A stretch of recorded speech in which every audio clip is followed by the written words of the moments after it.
કોળી સમાજની એકતા શું કહેવાય હમણાં આપણે ટૂંકા સમયમાં આપણે સૌએ કોળી સમાજે બતાવ્યું છે અને આનું પરિણામ મેં સુરતમાં પણ આ વાત કરી હતી, ફરીથી એકવાર અહીંયા હું દોહરાવું છું કે આનો કોકને જશ જાય તો સમસ્ત કોળી સમાજના લોકોને જાય છે. એ માટે હું આપ સૌને હાથ જોડીને નમન કરું છું અને વંદન કરું છું. આવીને આવી એકતા જો આપણા સમાજમાં હશે તો મારું માનવું એવું છે કે આપણે જે કાંઈ વિચારો લઈને આપણો સમાજ બેઠો છે એ લક્ષ્ય સુધી પહોંચવાનો જે વિચારો લઈને બેઠા છે તેને પ્રાપ્ત કરવા માટે કોઈ નહીં રોકી શકે. મિત્રો,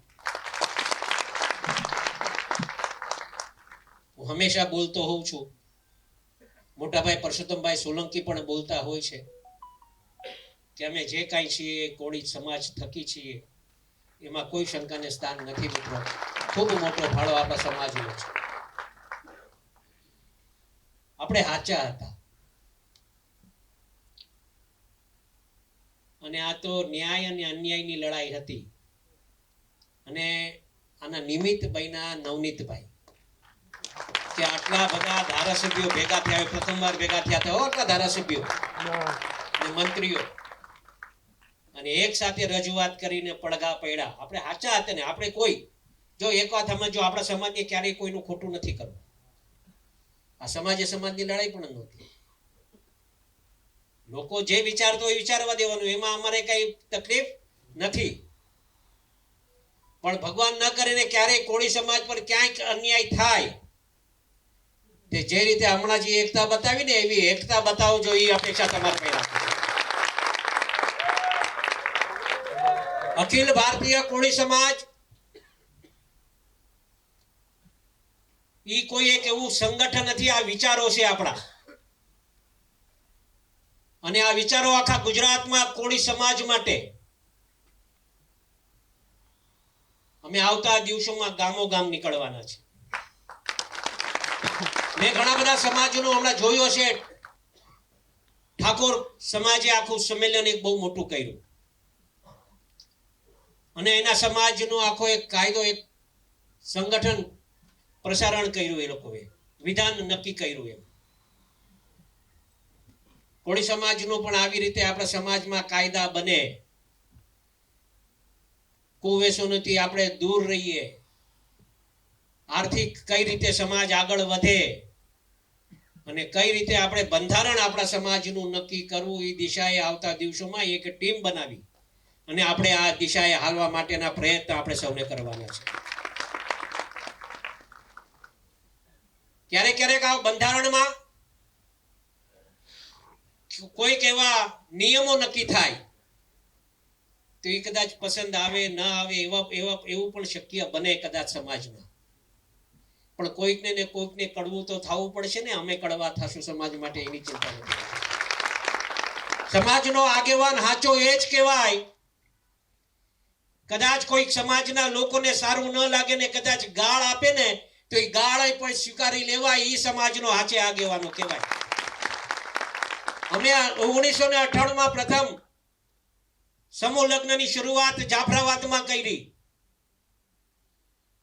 મિત્રો, આજે ગર્વ સાથે એમ કહી શકું કે આ ગુજરાતમાં સૌથી વધારે સમૂહ લગ્ન કંઈક થતા હોય તો જાફરાબાદ તાલુકાના 42 ગામ છે ને 42 ગામમાંથી 39 ગામમાં સમૂહ લગ્ન થાય છે. મિત્રો, એ અમારા માટે ગૌરવની વાત છે. આજે એનો ફાયદો લોકોને દેખાવા માંડ્યો.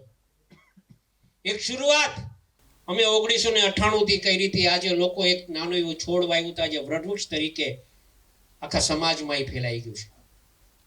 આર્થિક રીતે એ સમાજ, આપણો સમાજ આર્થિક રીતે નથી આગળ આવ્યો છે. ને તો અમે હું દાખલા આપું છું કે ભૂતકાળમાં જે વડીલોએ એક દીકરી પરણાવી હશે ને અને દીકરી 18 વર્ષની થતી અને 18 વર્ષની થાય એટલે દીકરા બાપને પરસેવો ભરવા મળતો. 5 વીઘા જમીન હોય અને 5 વીઘા જમીન કોકને ગીરવી રાખીને એક દીકરી પરણાવવા માટે હાથમાંથી 5 વીઘાનો કટકો ક્યારે વયો જતો ને એ ખબર ન પડતી. બાપને ક્યારેક પૂછો કે એક દીકરી પરણાવવા માટે કેવી સ્થિતિ. પણ આજે એ વડીલોને બધાને ખબર છે, કદાચ એક દીકરી હોય, 2 દીકરી હોય, 3 દીકરી હોય તો એમને ખબર છે મારા ગામમાં સમૂહ લગ્ન થશે, મારા ગામના લોકો કરિયાવર ભેગું કરશે અને હવે એને કોઈને ચિંતા નથી. આ એનો દાખલો શરૂઆત આપણે જે કરી આજે વૃક્ષ તરીકે, એવી જ રીતે આપણે આપણા સમાજનું એક બંધારણ નક્કી કરવાનું છે. એનો ફાયદો લાંબા ગાળે મળશે.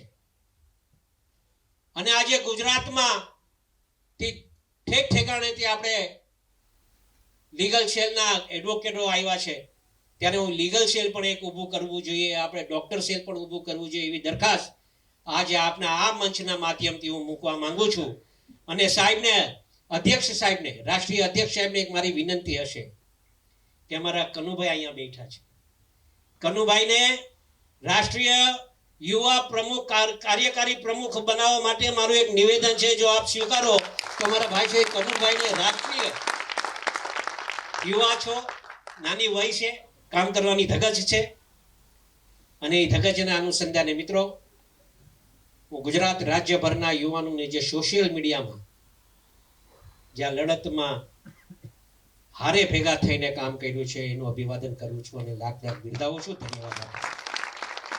લીગલ સેલના લોકો હોય, દરેક જે જેની રીતેથી કામગીરી કરી શક્યા એને હું અભિવાદન કરીશ. આ કોઈ એક હીરાલાલ સોલંકીની લડાઈ નહોતી, પુરુષોત્તમ સોલંકીની લડાઈ નહોતી. આ એક સમાજને એક ન્યાય આપવાની વાત હતી. ગુજરાત રાજ્ય સરકારે આપણે સહયોગ આપ્યો છે. આખી એક એસઆઈટી ની ટીમ બનાવી. જો એ ન બન્યું હોત તો આ શક્ય ન બને. અને સતત લડાઈ આપતા રહ્યા સમાજના લોકો, અને એના પરિણામના અનુસંધાને આપણે સફળતા મળી છે. મિત્રો, એવી રીતે હર હંમેશ માટે સમાજના લોકો પાસે મારી વિનંતી રહેશે. ક્યારેક ક્યારેક સમાજના આગેવાનોથી નાની મોટી કદાચ ભૂલ થતી હશે. હું આ મંચના માધ્યમથી હું યુવાનોને આ તબક્કે કહેવા માંગુ છું મિત્રો, કે આપણા કોઈ વડીલો, કોઈ આગેવાનો, કોઈ ધારાસભ્યો, કોઈ મંત્રીઓ એને આપણા સમાજના યુવાનો થકી કટાક્ષ વાપરતા નહીં, એ મારી હાથ જોડીને આપ સૌને વિનંતી કરું. કદાચ તમે એનો આભાર ન માની શકો, કાંઈ વાંધો નહીં. ઘણી બધી વખતે આપણા સમાજનું નીચું દેખાવાનું કામ આ સોશિયલ મીડિયા મારફતે કરે છે. એવું કરતા નહીં. મારી આપ સૌને જે રીતે માનતા હોય એ રીતે આપ માનીને આ મારી વિનંતી સ્વીકારજો. આપે ખૂબ પ્રેમ આપ્યો છે મિત્રો, આવો ને આવો પ્રેમ આપતા રહેજો. અમે જે કાંઈ છીએ કોળી સમાજ થકી છીએ, હજુ એકવાર કહું છું, અને એવો ને એવો પ્રેમ આપતા રહેજો. બીજું અમારા લાયક કઈ સેવા હોય તો અડધી રાતે હોકારો કરજો.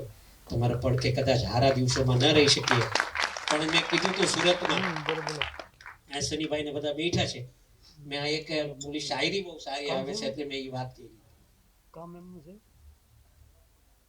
તેરે દિન અચ્છે હૈ मुझसे किनारा कर ले, तेरे दिन अच्छे हैं मुझसे किनारा कर ले, हम तो बुरे लोग हैं बुरे वक्त में काम आते हैं.